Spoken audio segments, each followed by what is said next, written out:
kita jadi sama seperti yang saya singgung sebelumnya, para parasit sendiri itu ada dua di dalamnya di situ ada plasmodium yang menyebabkan penyakit malaria. Habis itu di dalamnya parasit itu juga ada healthy sama ada ectoparasite yang menyebabkan rabies salah satu contohnya. Jadi di sini kita akan bahasnya adalah infeksi cacing, rabies, malaria, sama jamur. Karena kemarin itu mereka akhirnya saya kasih kalau lihat link di program yang saya share di situ udah ada studi basicnya mereka ya.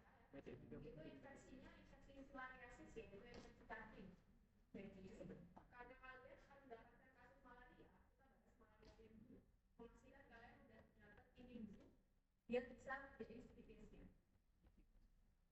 Nah, jadi untuk malaria, di sini sebenarnya penyebabnya malaria itu ada banyak ya. Kita lihat dulu malaria itu apa. Jadi malaria itu sebenarnya dulu itu merupakan respiratory disease yang biasanya disebabkan oleh infeksi dari plasmodium. Nah, plasmodium itu dibawa oleh nyamuk Anopheles yang sudah terinfeksi. Nah, ketika si nyamuk itu di pasien, maka parasitnya akan dirilis ke bloodstreamnya manusia. Seperti ini ya. Jadi di sini ada nyamuk yang sudah terinfeksi sama plasmodium, kemudian dia transferkan plasmodium yang ada di dalam tubuhnya nyamuk ke dalam tubuhnya pasiennya. Itu merupakan penyakit malaria. Basicnya seperti itu. Nah, malaria sendiri itu plasmodiumnya itu banyak macamnya. Di sini kelihatan ada kalau kita tahu sifat oval malariae sama kompleks. Nah, di sini kebetulan Indonesia itu merupakan salah satu daerah endemik dari malaria. Jadi kalau misalnya ada turis asing mau ke Indonesia, mereka tuh biasanya akan direkomendasikan untuk menggunakan profilaksis sampai S2-nya. Karena kita ternyata adalah daerah endemik kalau berdasarkan WHO. Nah, tapi sebenarnya di sini kalau kita lihat sendiri di Indonesia sendiri itu sebenarnya bukan kayak 100%-nya merupakan daerah endemik. Tapi di sini ada beberapa daerah yang memang dia prevalensinya tinggi. Contohnya kayak di Papua, habis itu ada di Kalimantan sama Sulawesi. Nah, jadi ini merupakan langkah-langkah bagaimana si nyamuk itu bisa memberikan infeksi malaria. Di sini kelihatan ya langkah-langkahnya. Yang pertama si nyamuk itu dia akan menggigit orang yang sudah punya infeksi malaria. Kemudian si nyamuk itu akan membawa plasmodiumnya, kemudian plasmodiumnya ditransferkan kepada pasien yang lain. Kemudian si plasmodium itu akan masuk ke dalam sirkulasi darah, lebih tepatnya itu pada bagian hati terlebih dahulu. Di sini kelihatan dia itu dalam bentuk merosit yang akan masuk ke dalam hepatosit atau sel-sel hati. Kemudian dia akan keluar dari sel-sel hati, kemudian menuju ke bloodstream atau menuju ke peredaran darah. Nah, di sini kelihatan ya, dia itu akan menginfeksi atau dia masuk ke dalam eritrosit. Nih, di sini kelihatan. Setelah dia itu mengadakan diri ya, verifikasi di sini, maka dia akan membuat lubang di eritrositnya untuk keluar ke bloodstream. Jadi di sini salah satu efek dari malaria sendiri, infeksi malaria itu ada risisnya sel darah merah. Jadi di situ pasiennya bisa terkena apa? Anemia. Kalau risis sel darah merahnya berarti dia akan kena anemia. Bisa terjadi anemia. Kemudian dia akan berkembang juga ya lebih banyak lagi sampai diambil oleh nyamuk yang baru lagi kayak gitu prosesnya secara keseluruhan. Nah, ini merupakan klasifikasi dari malaria ya. Tadi malaria itu ada banyak ternyata. Ada falciparum, fimpas, ovale, malariae, menoloesi. Mana yang paling banyak menginfeksi pasien? Yang paling umum ditemukan itu adalah malaria falciparum sama fimpas. Nah, kalau kita lihat di sini gejalanya itu sebenarnya nggak terlalu signifikan, nggak terlalu spesifik, nggak terlalu signifikan, sama seperti gejala infeksi pada umumnya, yaitu pasiennya demam. Pasiennya demam.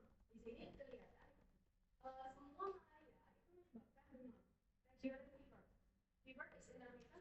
medical illness. Jadi intinya semua jenis malaria itu pasti menyebabkan demam. Anemianya itu kapan terjadi? Anemia terjadinya kalau di dalam tubuhnya pasien plasmodiumnya udah banyak. Demam itu kan bisa dipicu walaupun sedikit bisa demam. Ya, tapi kalau sampai anemia berarti di situ jumlah plasmodium di dalam tubuh pasien jadi banyak. Sampai ke severe malaria. Nah, di sini ya diagnostik kriterianya atau bagaimana sih pasien malaria itu bisa ditemukan.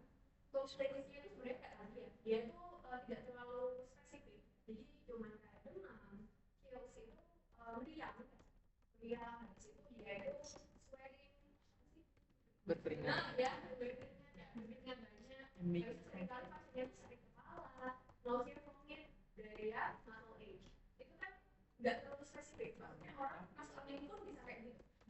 Nah, di sini tapi yang menjadi catatan adalah kalau pasien itu memiliki histori pernah sakit malaria, maka kita harus curiga pasien itu malaria. Walaupun ini tugasnya dokter ya. Nah, di situ dia pernah visit, pernah datang atau dia itu hidup di daerah yang memang frekuent malarianya, maka di situ harus dicurigai ada malaria. Nah, ini merupakan tanda yang lebih objektif ya. Di sini adalah suhu tubuhnya lebih dari 37,5. Suhu tubuh normal itu adalah 36,5 sampai 37,5. Jadi kalau lebih dari 37,5 berarti pasiennya demam. Jadi ini cuma ngasih tahu kalau pasiennya demam. Habis itu conjunctiva or pale palms. Maksudnya di sini tadi ya dia kan meriang, di sini dia itu pale, pucat. Nah di situ dia bisa mengalami splenomegaly ataupun hepatomegaly tadi karena memang si plasmodiumnya itu besarnya salah satunya adalah di jantung. Nah kita sebelumnya saya sudah pernah menyinggung ke kalian ada yang namanya itu deadline therapy. Deadline therapy itu seringkali bentuknya seperti ini. Ini namanya algoritma terapi. Jadi di sini sebenarnya itu sudah sangat lengkap. Kalau pasiennya di malaria itu diapain itu sudah ada sebenarnya. Walaupun kita nggak bisa 100% mengaplikasikan secara langsung tanpa mempertimbangkan apapun tuh kurang seperti itu. Tetap harus kita pertimbangkan. Di sini contohnya misalnya nih ada pasien masuk ke rumah sakit kemudian dia didiagnosa malarianya ringan, dia cuma demam 37,5 derajat Celcius, 38 bisa 38 derajat Celcius. Habis itu ternyata plasmodiumnya nggak terlalu banyak. Ternyata ditemukan adalah plasmodium relapse atau falciparum dan sebelum bisa ini. Nah, maka di sini pasiennya bisa diterapi menggunakan dan ini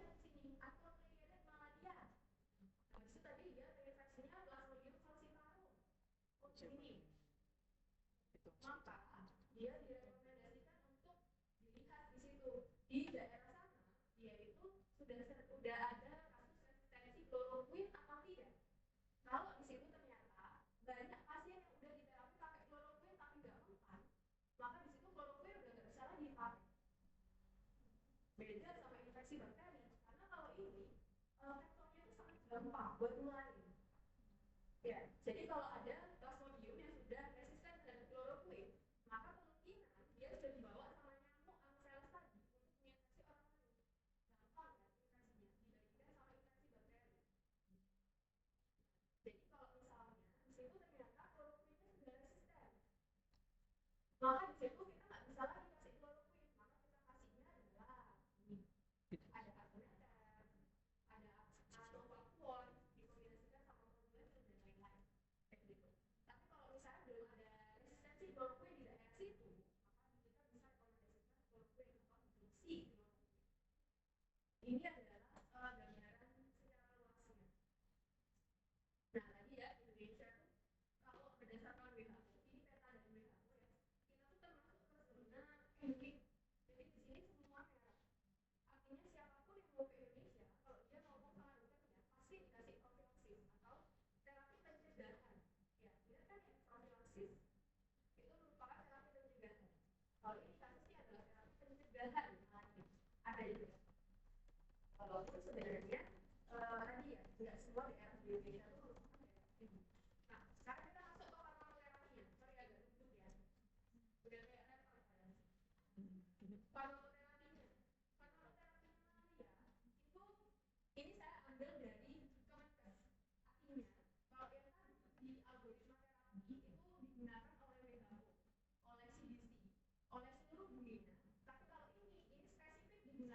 Indonesia. Kalau kalian memilih pakai amanah B-nya Indonesia, karena ini sudah disesuaikan sama di Indonesia ada nggak sih kloroquine resisten, itu udah disesuaikan semua. Nah kebetulan di buku sama Kemenkes itu lebih gampang terapinya dibandingkan sama yang tadi. Coba kita lihat farmakoterapi dari malaria cuma satu basicnya adalah ACT. ACT itu adalah artemisinin based combination therapy plus primapin. Cuma itu aja. Ini dibuat semua jenis malaria. Mau falciparum, Vivax, Ovalate, semuanya bisa menggunakan ini kalau di Indonesia. Nah, cuman di sini ya seringkali mahasiswa profesi ya yang menjadi UKI itu trikinya itu di sini. Mereka kira ACT itu nama obat. Padahal ACT itu merupakan artemisinin based combination therapy. Artinya di sini tuh ada artemisinin yang dikombinasikan plus 5 berarti terapinya ada berapa? 1, 2, 3. Ada 3. Nah, ACT-nya itu apa? ACT-nya itu bisa dari sini. Itu ini dari part artemisinin, ini partnernya. Jadi misal tuh pasien dikasih artesunat plus mefloquine itu ACT. Pasiennya dikasih nanti kalian akan dengar namanya DHP. Itu adalah dihidroartemisin plus ivermectin. Yang ini namanya ACT. Jadi intinya ini itu adalah ACT plus 5-win. Gitu ya. Jadi nanti jangan heran kalau misalnya pasiennya terapinya Amphetamine plus lumefantrine. Sama harusnya ACT. Enggak, ya itu ACT. Gitu ya. Ya, paham ya? Paham. Itu ya. Nah, di sini ada beberapa catatan ya. Contohnya yang pertama, primapin kalau dia penderitanya adalah penderita malaria falciparum itu hanya dikasih pada hari pertama aja. Jadi nggak dikasih ke seluruh regimennya. Habis itu catatan yang berikutnya adalah si primapin ini itu nggak boleh diberikan pada bayi usia kurang dari 6 bulan, ibu hamil, ibu menyusui bayi kurang dari 6 bulan. Ini kurang. Harusnya ibu menyusui bayi kurang dari 6 bulan. Paham maksudnya? Kalau ibunya menyusui bayinya umur 1 tahun, kan bayi itu usia 2 tahun. Ya, kalau ibunya menyusui bayi umur 2 tahun atau 1 tahun, itu nggak apa-apa. Queen. Tapi kalau dia menyusui bayi 5 bulan, ibunya nggak boleh dikasih queen. Paham? Paham? Nah, kalau ibu hamil harus menggunakan apa? Ini, kalau ibu hamil di sini dia pakainya adalah DHP 2022-nya 2022-nya ini maksudnya kita masuk ke Ritapus 2022. Kita menggunakannya adalah DHP selama 3 hari. DHP itu tadi dihidro artesunat atau artemisin plus ivermectin. DHP. Oh. Kalau kalian baca di Kemenkes itu kayak gitu tuh, cuma rekomendasinya DHP. DHP tablet selama 3 hari. Itu saya ambil langsung dari Kemenkesnya. Nah, dari situ ini dulu ya. Kenapa sih kok pada mereka ini pada bayi kurang dari 6 bulan, ibu hamil, ibu menyusui itu nggak boleh, ibu menyusui kurang dari 6 bulan itu nggak boleh menggunakan si primapin. Karena kalau kalian ingat tadi plasmodium itu salah satu efeknya dia menyebabkan apa? Di darah. Anemia. Jadi dia akan menyebabkan resiko anemia. Nah, orang-orang ini ibu hamil dan bayi kurang dari 6 bulan dia itu punya resiko kondisi namanya itu defisiensi G6PD. Defisiensi G6PD itu kondisi yang tahu sebenarnya G6PD.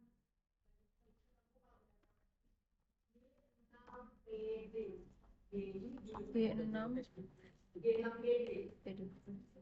Ini itu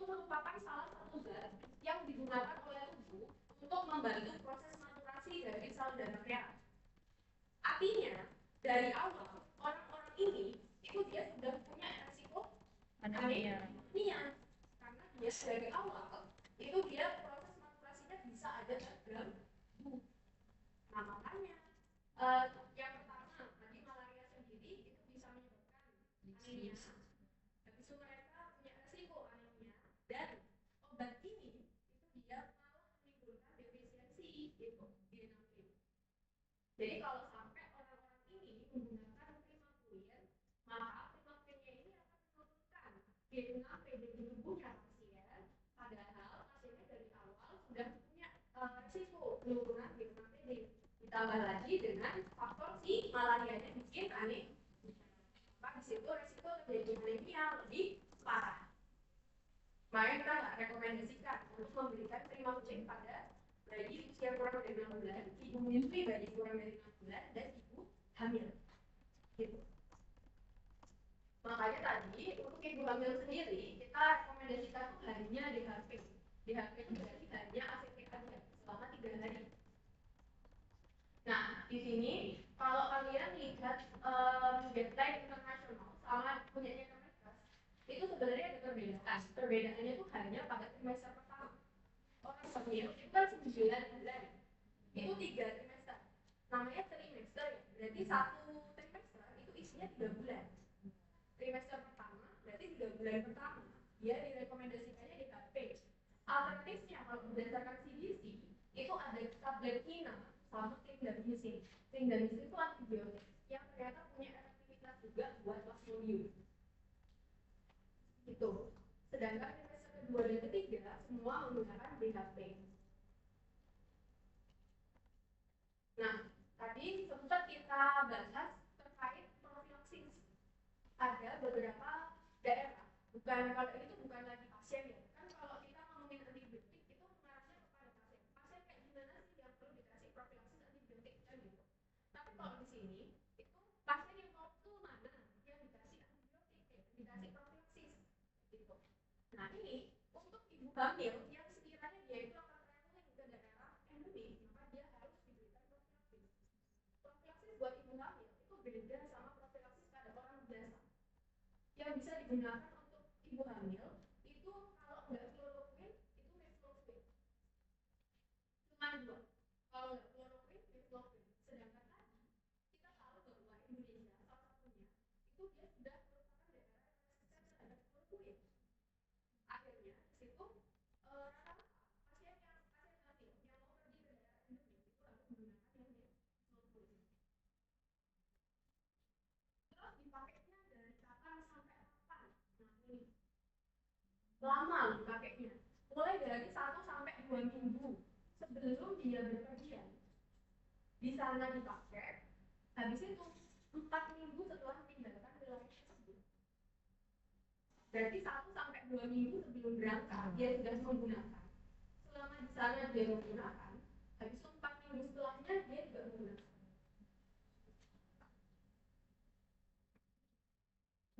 Habis itu paham ya?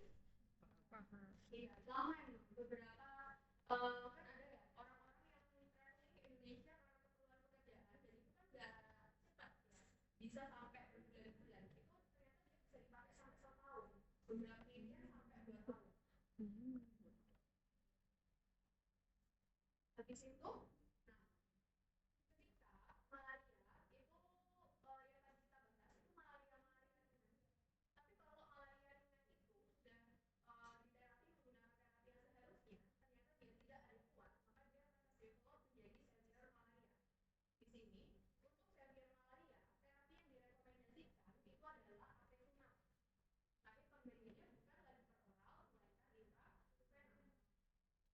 Alternatifnya itu adalah pemberian kina. Tapi pemberian kinanya itu bukan per oral, tapi diberi continuous infusion. Untuk pemberian kina itu nggak boleh bolus, nggak boleh IV bolus karena dia bisa menyebabkan toksik pada jantung.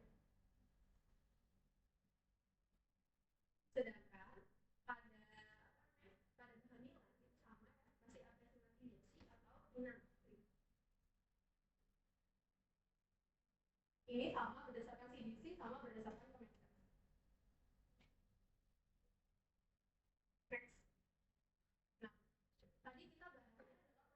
buat ibu hamil. Kalau yang ini itu adalah profilaksis buat orang biasa. Kalau kalian nanti sebenarnya udah saya sediain ya deadline-deadline-nya di grafik ada. Kalau kalian nanti baca, itu sebenarnya kalau dari Kemenkes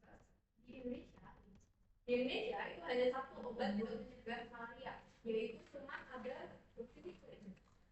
Kalau kalian ingat, doxycycline itu merupakan antibiotik juga, antibiotik golongan tetracycline. Nah, di sini doxycycline dia itu sebenarnya dia punya banyak kekurangan karena dia itu nggak boleh buat ibu hamil.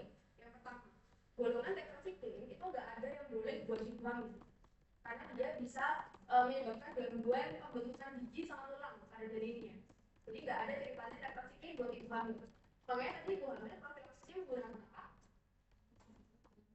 Chloroquine atau mefloquine. Nah, habis itu kelemahan lainnya adalah doxycycline itu nggak bisa juga buat anak kurang dari 8 tahun. Jadi golongan tetracycline itu nggak direkomendasikan untuk digunakan pada anak dengan alasan yang sama, karena dia bisa mengganggu pertumbuhan biji sama tulang. Kalau kalian lihat ya, efek samping tetracycline itu biji kuning. Tapi masalahnya biji kuningnya itu nggak cuma sebatas discoloration atau cuma kuning aja, nggak sebatas itu. Tapi bijinya kuning, kemudian dia rapuh. Padahal kalau kalian ingat ya, salah satu sediaan tetracycline itu super tetra. Biasa orang-orang tuh anaknya demam tuh dikasih itu. Dan mereka nggak tahu kalau efeknya seperti itu. Makanya kalau zaman-zaman nenek-nenek itu banyak orang yang umur 50, 40 itu sudah tahu efeknya itu. Nah, itu ya.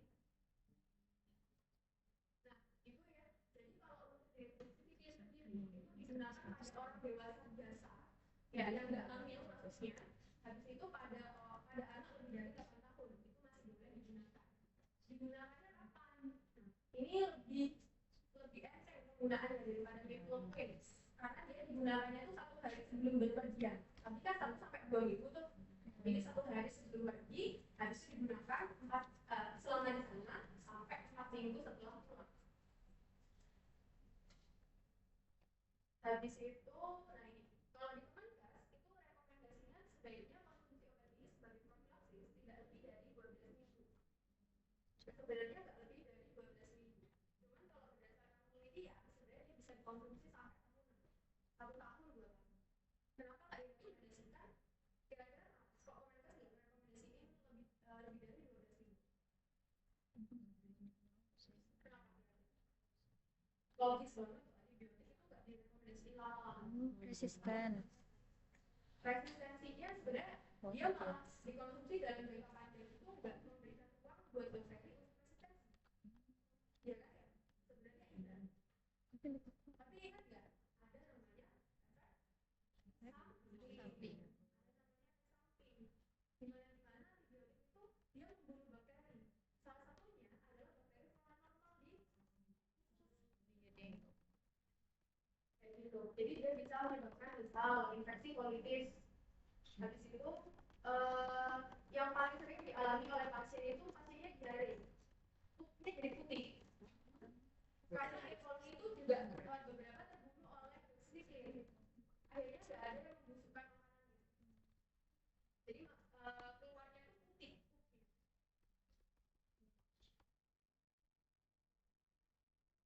Habis itu,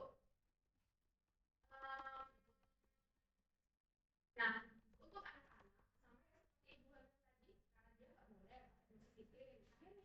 Akhirnya kita rekomendasikannya kalau nggak chloroquine, mefloquine. Cuma untuk anak-anak itu lebih banyak obat yang bisa kita rekomendasikan. Contoh kayak ibuprofen, hidroksichloroquine, kombinasi dari atopakon plus clobamil. Kalau ada kayak gini ini kombinasi ya. Nah, kalau misalnya kita di Indonesia sendiri ya, berarti kan kita tahu tuh daerah mana sih yang sebenarnya merupakan daerah endemik yang perlu kita kasih profilaksis pasiennya. Maka di sini ya, highest risk of cure in Eastern Indonesia, terutama di Nusa Tenggara Timur, habis itu Maluku, Papua, beberapa daerah Kalimantan sama Sumatera. Kalau pasiennya misal mau ke Indonesia, tapi Indonesianya Bali atau Jakarta, berarti kamu bisa dikasih profilaksis walaupun itu Indonesia berdasarkan WHO itu merupakan daerah endemik.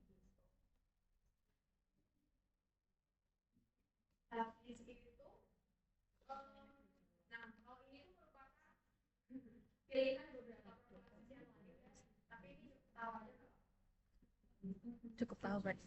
Tahu kan? Kalau kita langsung dari tadi malaria, first line terapinya apa? ACT. First line terapinya malaria apa? ACT. Primaquin. Malaria itu kan nggak umum obatnya. ACT plus primaquin. Tapi ACT sendiri itu merupakan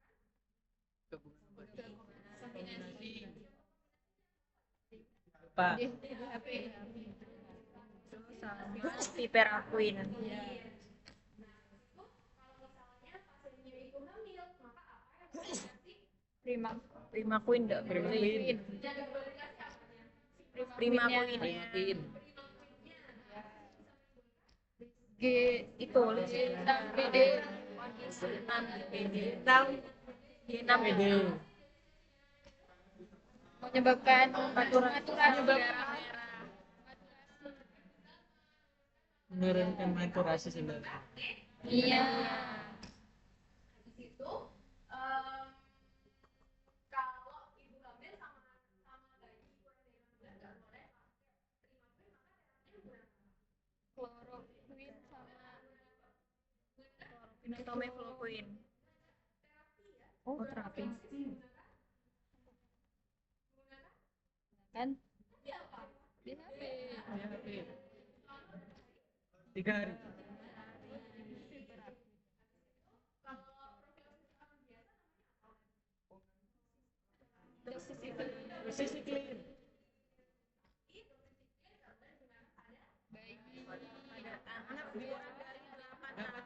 Sampai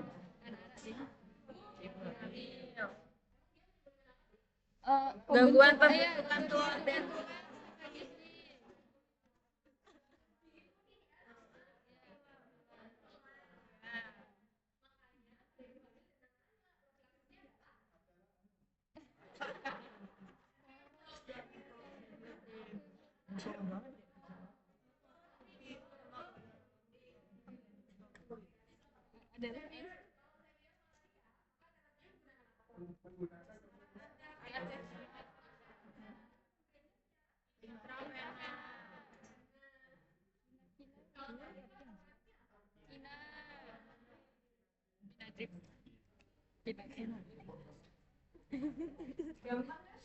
adalah anu ada ini satu lagi terakhir. Primaquin tadi efek sampingnya itu adalah dia bisa menimbulkan defisiensi gamma-GT ya, yang bisa menghambat proses maturasi sel darah merah. Nah, maka itu pasiennya mengalami anemia kalau mengalami efek samping ini. Nah, tapi anemianya yang adalah anemianya itu adalah anemia hemolitik. anemia Anemia hemolitik itu adalah anemia sama seperti namanya, dia elektrofilisis. Nah, jadi salah satu gejalanya dari anemia hemolitik itu adalah kencingnya pasien, urinnya pasien itu berwarna kecoklatan seperti teh. Jadi, kalau pasiennya itu mengalami gejala seperti itu, maka kita harus rekomendasikan untuk menghentikan primaquin. Ya.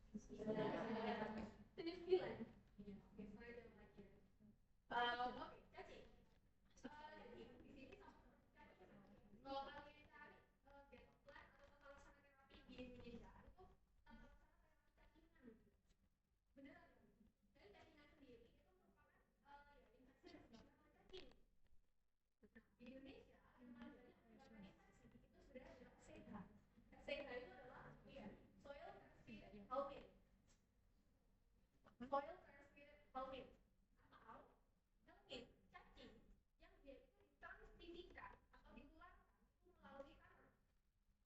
Dari sini udah kelihatan sebenarnya pasien-pasien yang kira-kira beresiko terinfeksi oleh influenza itu siapa aja? Yaitu anak-anak kecil,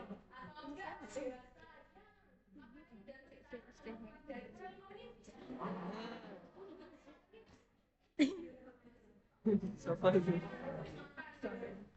di sini kelihatan ya bagaimana saluran Hawking itu dikeluarkan. Salah satu saluran Hawking yang pertama adalah bilang, Ascaris cumbricoides.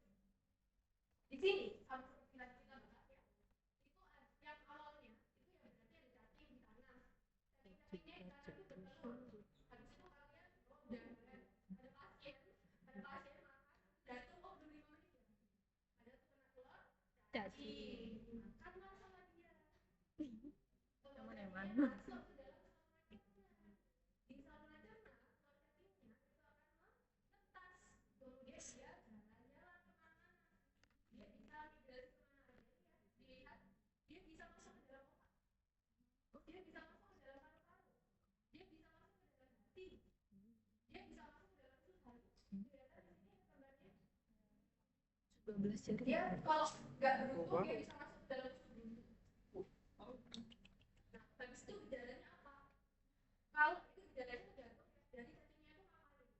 Kalau dia itu masih dalam proses migrasi, maksudnya masih belum menetas, belum ya. Maka di sini dia yang pertama bisa terjadi adalah di paru-paru, karena tadi cacingnya jalan-jalan ke dalamnya paru, maka dia bisa menyebabkan gejala seperti pneumonia. Ya logis ya. Di situ ada inflamasi di paru-paru, tapi bukan disebabkan karena bakteri, ternyata karena cacing. Nah, maka gejalanya kayak pneumonia, dari batuk, demam, dahaknya bisa berdarah.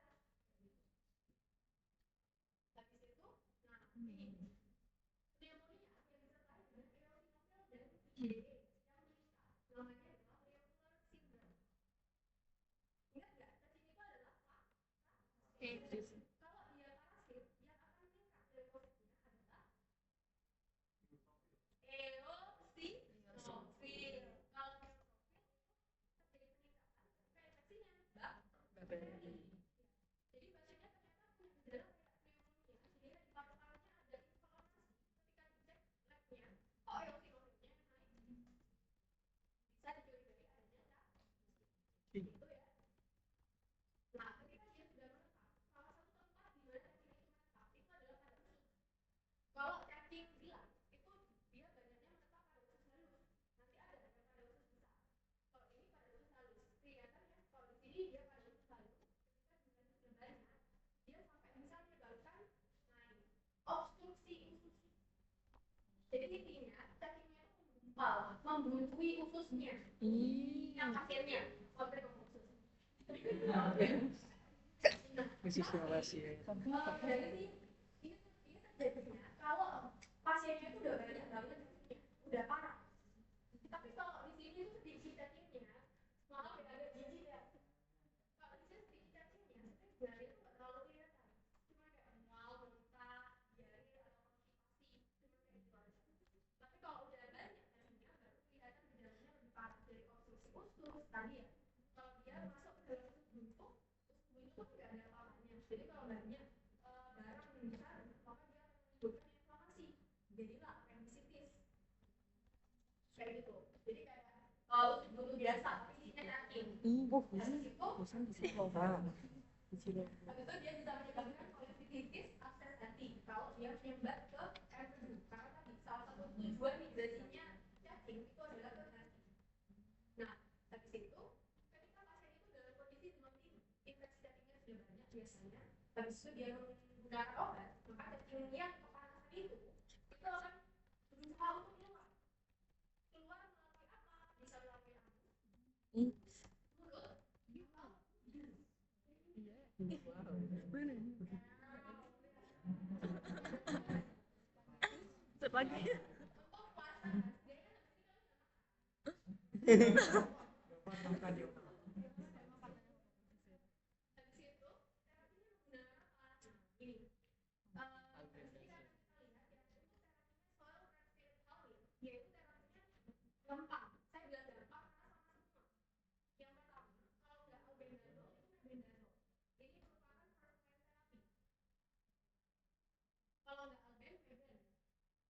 Bahkan dosisnya pun yang digunakan itu mirip-mirip nanti dengan yang lainnya.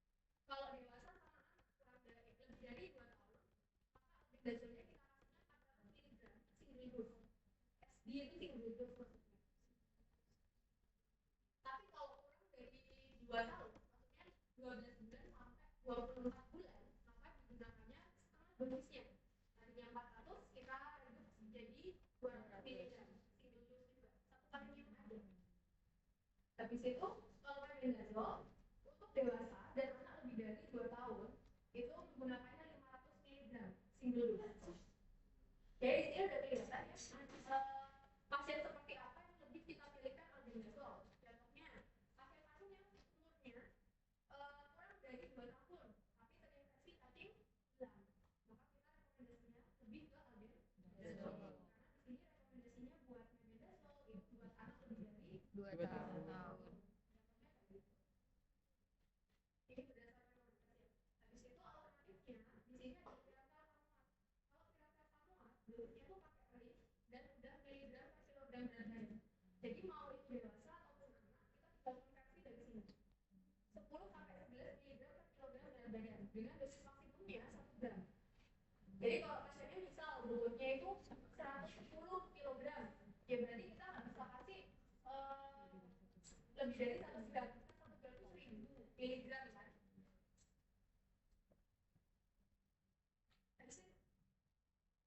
Habis itu Persia udah cacing campur. Tritulis tritulia. Ini masih sama seperti yang tadi. Ini nanti ada yang lebih jijik lagi kok. Jangan Mantapnya lah. Ini ya, di sini di sini dia itu sama seperti yang tadi ya. Siklusnya itu selalu sama. Di situ ada telur cacing yang masuk ke dalam tubuh manusia melalui makanan atau melalui kuku-kuku yang nggak bersih tadi mainan panas waktu makan. Terus kemudian dia meresap di saluran pencernaan. Nah, kalau yang tadi dia itu menetapnya ada di usus halus. Kalau yang ini dia itu menetapnya ada di usus besar. Yaitu di usus besar. Nah, kalau ringan dia itu tanpa gejala sama seperti tadi. Tapi kalau sudah berat di sini dia bisa menyebabkan prolapsus sepsi. Prolapsus sepsi di sini definisinya adalah keluarnya dinding rektum dari anus dan menekan dengan kuat. ya aku tersiplek ngono. Kenapa? Karena si cacing campur ini dia itu akan melekat di coba kalian bayangin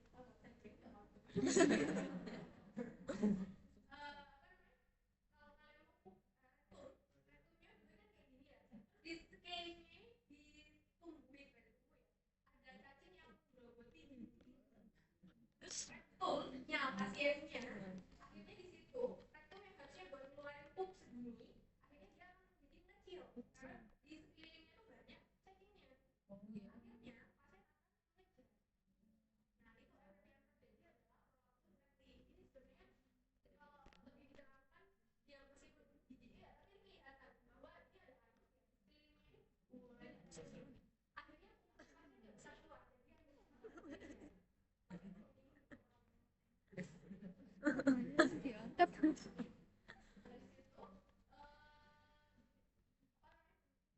simptom yang lainnya di sini seperti diare, Tidak Wiener lapar. syndrome, atau Beda harusnya ya, pasien diare itu cuma BA, cuma BAB-nya encer, udah BAB-nya berair, udah cuma sampai situ aja. Tapi kalau dia itu terinfeksi sesuatu, entah itu yang biasa umum ditemukan kan disentri. Disentri itu kan infeksi bakteri. Dia akan selain encer itu ada lendirnya sama di darahnya. Nah itu juga ditemukan pada infeksi cacing campur. Nah di situ tadi sempat kita mention bahwa di dinding rektum itu cacingnya itu menancapkan giginya. Ih, Dia itu menancapkan giginya dan akibatnya kalian bisa bayangin kan darah. Nah, kalau cacingnya cuma satu mungkin tidak terlalu kelihatan atau nggak terlalu noticeable, nggak terlalu signifikan secara klinis. Tapi kalau sebenarnya ada banyak, maka itu bisa menyebabkan GI inflammation and bleeding. Akibat lainnya dia bisa mengalami anemia. Gitu. Terapinya masih sama, pakai mebendazole. Mebendazole. Cuman di sini bedanya Mebendazole. mebendazole-nya itu nggak digunakan single dose, melainkan dia digunakannya itu 3 hari. Kalau tadi single dose 500 mg 1 kali minum doang, tapi kalau 3 hari dikasihnya itu 100 miligram 2 kali sehari.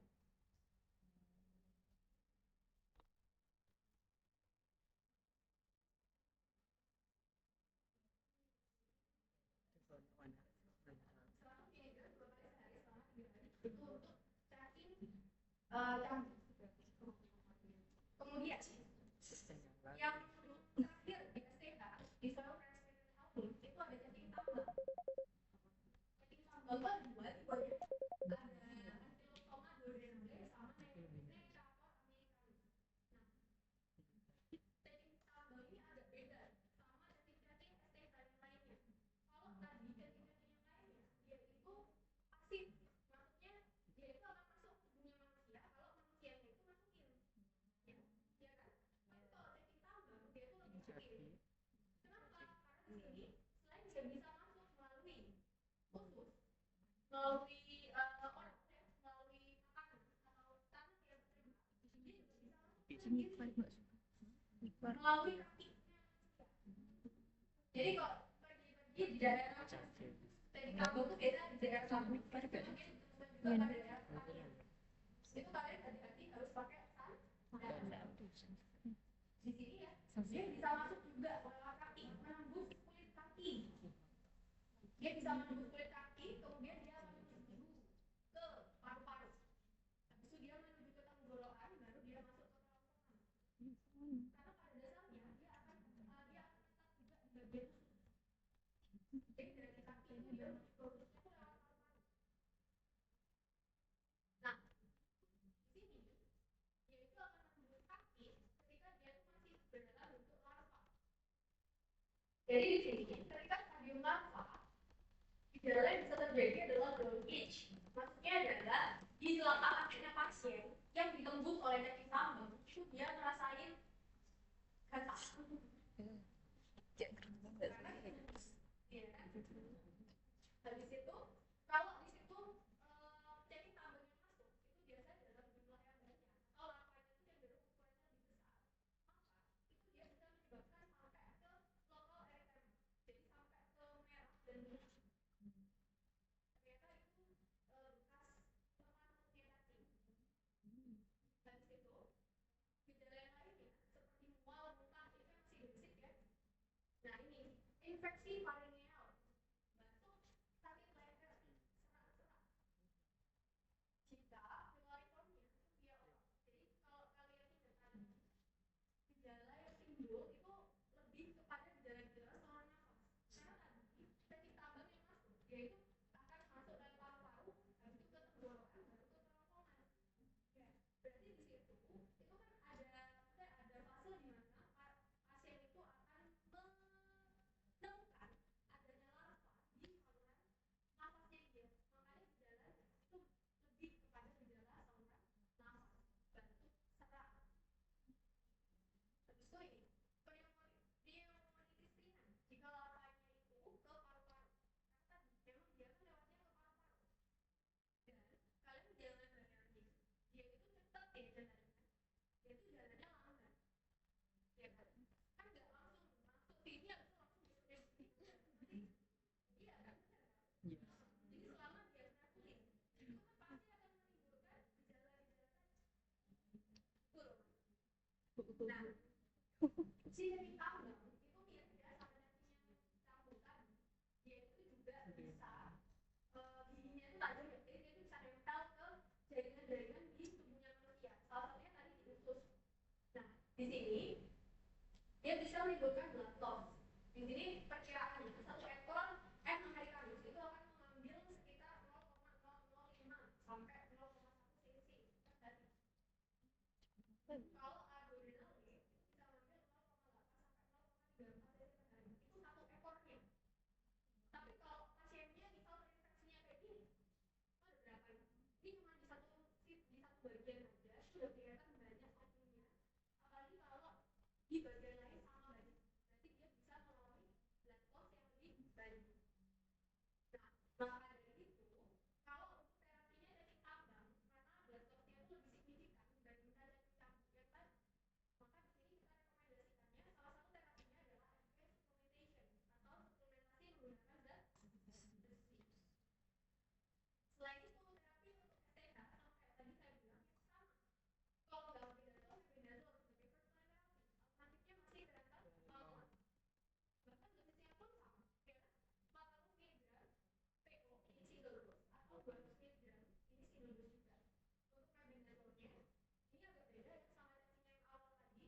dua-dua suplemen dasar yang direkomendasikan. Kalau ini sama kayak campur, direkomendasikannya 3 hari.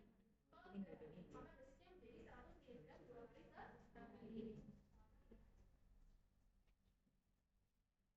Nah, kemudian dalam kondisi seperti apa kita harus memilihkan terapi yang beda dari yang lainnya. Salah satu kondisi yang yang perlu kita pertimbangkan itu lagi-lagi adalah kehamilan.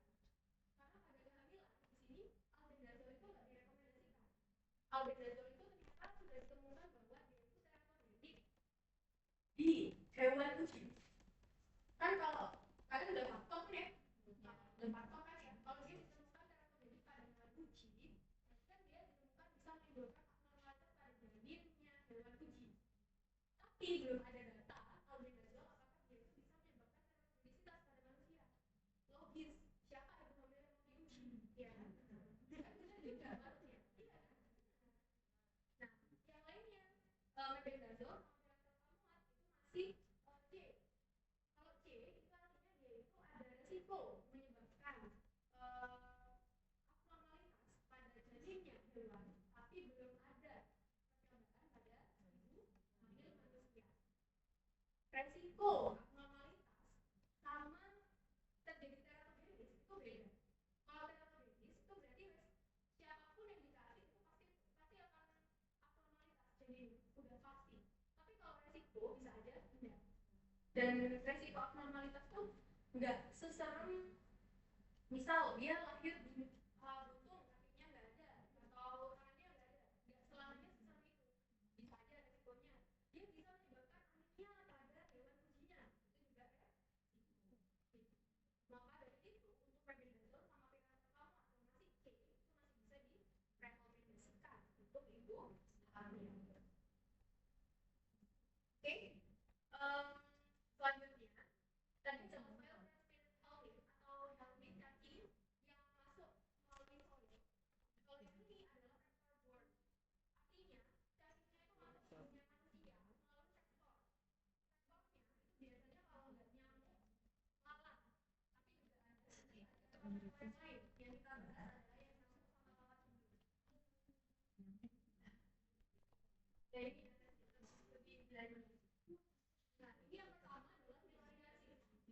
Kalau kalian searching di Google, filariasis itu nama lainnya adalah gajah atau elephantiasis. Nah, padahal filariasis sendiri itu dibagi menjadi 3 sebenarnya. Ada filariasis limfatik, ada filariasis subkutan, sama filariasis rongga selera. Nah, yang akan kita bahas hari ini adalah filariasis yang limfatik sama yang subkutan, karena itu lebih terkenal. Yang ada di Indonesia sampai sekarang itu hanya yang filariasis limfatik. Nah, di sini filariasis limfatik yaitu salah satu efeknya adalah dia menimbulkan perbesaran kelenjar limfa di daerah tertentu, tergantung di mana cacingnya itu menetap. Yang paling sering adalah pada kaki. Makanya nama lainnya adalah kaki gajah. Jadi yang kita bilang filariasis itu adalah kaki gajah, sebenarnya adalah filariasis limfatik. Gitu ya. Daerah lain di mana dia bisa mengalami perbesaran, di sini ada stropom. Habis itu ada juga payudara. Sedangkan yang kedua itu ada filariasis subkutan. Namanya aja subkutan, berarti dia ada di bawah Kulit. kulit. Jadi kalau di ronsen itu kayak gini. Ini cacing.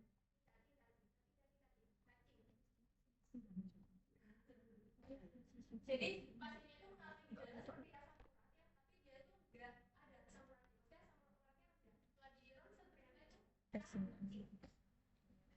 Habis itu kalau filariasis subkutan yang kita bahas itu loa-loa, cacing loa-loa, itu dia akan menuju ke konjungtiva. Jadi dia ada di bawahnya, di bawah sana. Yang kita bahas itu yang filariasis limfatik ya.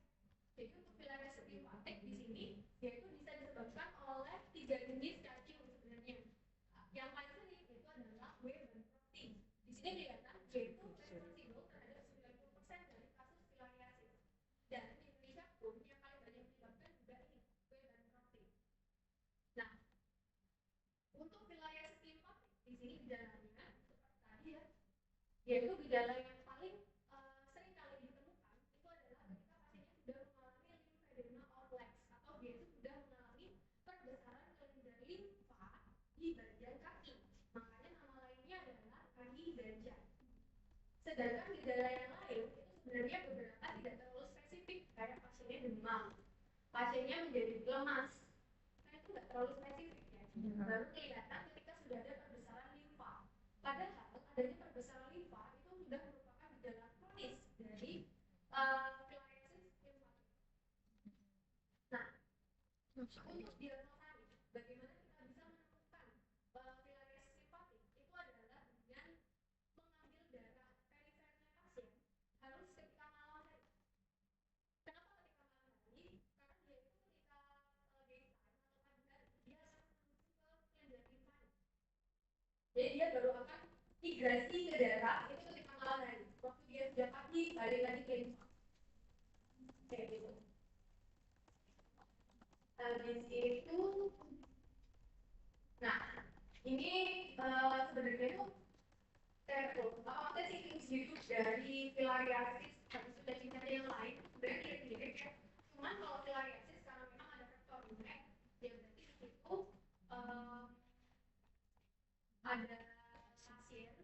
ada pasien ya yang sudah kenal filariasis. Di sini kelihatan sudah banyak mikrofilaria di dalam tubuh pasiennya. Kemudian mikrofilaria ini, kemudian pasien tersebut digigit oleh nyamuk. Mikrofilaria itu masuk ke dalam tubuh nyamuknya. Kemudian dia akan berubah menjadi larva. Habis itu menjadi larva yang L3, yang artinya dia sudah menjadi larva yang lebih besar. Habis itu larvanya ini akan menuju ke kepala nyamuknya. Dan ketika nyamuknya itu menggigit pasien lainnya lagi, dia itu akan keluar dari nyamuknya. Masuklah ke dalam darahnya pasien. Kemudian dia akan menuju ke daerah limfa. Terus dia akan menjadi cacing dewasa. Kayak gitu. Terus cacing dewasanya memproduksi mikrofilaria, mikrofilaria dibawa sama nyamuk itu terus. Cuma gara-gara nyamuk. Nah, terapinya ini ya, ini berlaku buat semua jenis filariasis, termasuk yang nanti kalian lihat yang seputar. Terapinya itu adalah DEC. DEC, diethylcarbamazine. Nah, DEC ini merupakan terapi lainnya yang direkomendasikan karena dia bisa membunuh baik mikrofilaria maupun filaria yang sudah dewasa atau wormnya. Selain diethylcarbamazine yang bisa kita rekomendasikan itu adalah ivermectin. Cuma ivermectin itu hanya bisa efektif terhadap mikrofilaria yang ada. Sedangkan pada growth wormnya dia tidak ada efektivitas. Untuk terapinya, kalau berdasarkan CDC sama WHO ya, direkomendasikannya itu 1 hari atau 12 hari. Di sini di statementnya itu bilang bahwa one day treatment is generally as effective as the 12-day treatment. Berarti di situ mau 1 hari atau 12 hari itu nggak masalah, sama-sama efektif. Cuma perlu kita monitoring tetap pasien. Nah, cuma di sini ada beberapa catatan yang harus diperhatikan untuk pasien-pasien yang akan menggunakan DEC. Yang pertama, kalau side effect sebenarnya dia nggak ada efek samping yang terlalu signifikan ya. Cuma kayak gizi, maksudnya pusing, habis itu nausea vomit, demam, diare, kayak gitu aja. Cuma di sini yang menjadi catatan adalah nih, DEC itu dia dikontraindikasikan pada pasien yang juga terinfeksi oleh cacing yang namanya itu onchocerciasis. Kenapa kok dia dikontraindikasikan? Karena kalau sampai pasien itu terinfeksi onchocerciasis plus filariasis, kemudian diterapi menggunakan DEC, ditemukan dari penelitian-penelitian terdahulu, ternyata pasien-pasien seperti itu dia akan mengalami yang namanya itu reaksi Hazeltine. Di mana pasien tersebut itu akan mengalami kebutaan dan skin reaction. Jadi pasien-pasien itu nggak boleh diterapi menggunakan DEC.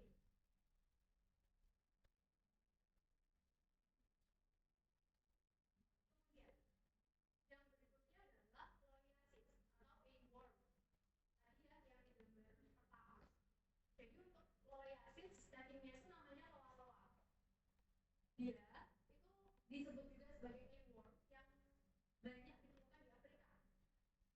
Jadi di Indonesia itu sampai sekarang masih belum ada case-nya. Alhamdulillah. Ya itu biasanya simptomatik ya. Di sini yang agak serem sebenarnya. Karena dia itu simptomatik itu sampai bertahun-tahun. Bahkan beberapa kasus dia itu simptomatik sampai 10 tahun setelah digigit. Paling cepat simptomnya itu baru akan muncul 4 bulan. Itu yang paling cepat selama ada kasus kelelawar di dunia. Paling cepat 4 bulan baru kelihatan ada gejalanya. Nah, kalau si kelelawar ini ketika dia pagi hari itu ada di daerah perifer, tapi ketika malam hari dia akan bermigrasi ke paru-paru. Nah, maka bisa menyebabkan nih, swelling teeth abscess by bilingual. Yang pertama, swelling sama teeth-nya dia itu bayangin aja ya, ada cacing yang bentuk yang pasti ukurannya itu lebih besar dibandingkan sama mikropartikel apapun ya, pasti lebih besar. Habis itu dia jalan-jalan, dia paginya ke periferal, habis itu malamnya dia ke paru-paru. Di situ kan pasti ada proses pembentukan membran yang terjadi terus-menerus setiap hari. Maka di situ dia menyebabkan swelling sama teeth. Nah, kemudian kan cacingnya di situ dia bertahun-tahun ada di sana. Padahal masa hidupnya cacing kan nggak sampai selama itu. Maka gimana pasti ada cacing yang mati duluan tanpa adanya obat. Ya, maka dari wormsnya kalau dia itu matinya pas ada di paru-paru, maka dia bisa menyebabkan abses di paru-paru. Kalau abses, kalau misalnya ya ada bakteri mati, kan dia kecil ya, ketika sudah dikonsumsi sama kelompok hilang, cepat kan, karena ukurannya kecil. Tapi untuk parasite dia kan ukurannya lebih besar. Jadi ketika dia dikonsumsi oleh makrofa dalam kondisi mati parasitenya, maka dia akan membutuhkan waktu yang lama. Karena itu sampai terjadi abses beda sama bakteri gitu. Habis itu yang berikutnya adalah AMP. Nah, jadi di sini adult worm atau cacing yang sudah dewasa, dia itu akan menetap ke konjungtiva mata. Jadi ketika adult wormnya itu sedang crossing sklera mata, itu bukan gitu. Pasiennya itu akan mengalami sakit pada matanya. Dan beberapa pasien itu sampai mengalami blindness karena dia inflamasi matanya. Nah, ketika dia sudah ada di dalam mata, dia itu nggak bisa nggak bisa pergi dengan obat. Jadi dia harus dioperasi. Tadi foto yang tadi di awal itu adalah proses pengambilan cacing kelelawar dari matanya pasien, dari konjungtiva, harus pakai operasi. Nah, mata itu kan ukurannya kecil ya. Jadi kalau di situ konjungtivanya itu sudah cenderung penuh, bahkan sudah penuh dengan koloni cacing, maka cacing-cacing yang lain itu cenderung akan bermigrasi ke tempat yang lain. Contohnya adalah pada penis, testis, nipple, bridge of the nose, di sini, habis itu ginjal, sama jantung. Aduh. Berarti artinya hati itu kan? Nah, ini ya, ini merupakan proses pengambilan cacing kelelawar dari konjungtiva pasien. Di sini kelihatan ya, ukuran cacingnya itu besar, ya. Ukuran cacingnya itu besar, jadi bisa dibayangkan kalau cacing sebesar ini dia sudah mati. Maksudnya siapa yang mau menghabiskan gitu loh? Kalau misalnya bakteri atau sel-selnya kita tiap hari semuanya mati, tapi kan bisa diambil sama apa? Selesai satu hari. Tapi kalau cacingnya segede gitu, itu nggak bakal selesai dalam satu hari. Maksudnya gitu. Terapinya tadi ya sudah saya mention, terapinya sama-sama airborne. Itu dia terapinya sama filariasis, terapinya menggunakan DEC. Di sini cuma ada catatannya. DEC itu cuma bisa dikasih kalau pasiennya jumlah mikrofilariae, jumlah cacingnya itu kurang dari 8.000 cacing per mili. Bayangin ya, 1 mili darahnya pasien kalau dia mengandung lebih dari 8.000 cacing, maka dia nggak boleh dikasih DEC. Kenapa? Karena DEC itu dia mekanismenya nggak cuma DEC ya, DEC sama ivermectin, dia itu mekanismenya adalah dengan membunuh cacingnya secara langsung. Habis itu tubuhnya cacingnya itu akan pecah.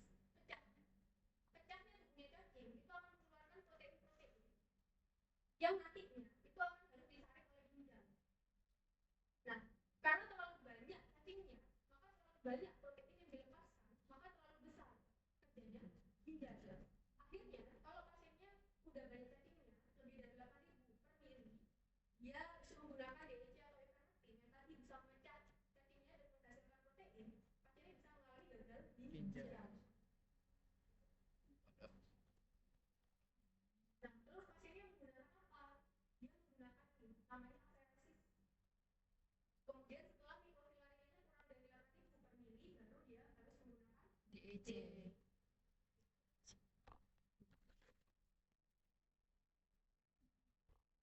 habis itu 3 menit lagi mau lanjut nggak?